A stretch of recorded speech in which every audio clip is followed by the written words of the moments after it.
నేను స్టార్ట్ చేసుకుంటాను.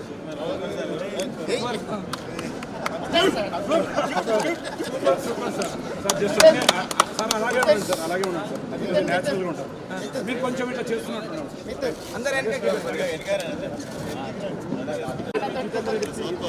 మరికొంతమంది సరదాగా తండ్రి కొడుకుల యుద్ధాన్ని కూడా మనం చూడవచ్చు.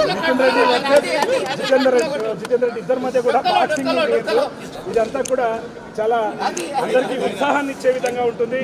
తండ్రి కొడుకులు మన దగ్గర ఇద్దరు ఉన్నారు, వాళ్ళ దగ్గర మాట్లాడదాం. సరే, క్రీడాకారులు ఉన్నారు, వాళ్ళ నైపుణ్యాన్ని బయటికి తీయడానికి ఈరోజు నిజంగా ఇదొక చాలా హ్యాపీ మూమెంట్గా కూడా చెప్పచ్చు. ఎందుకంటే పెద్దలు సైతం యువ క్రీడాకారులకు ఆదర్శంగా నిలుస్తున్నారు. సో చూస్తున్నాం, ఆయన ఒక్కసారిగా అంతా మర్చిపోయారు, తన హోదాను అంతా మర్చిపోయి కూడా అందరితో చాలా చలాకీగా ఇప్పుడు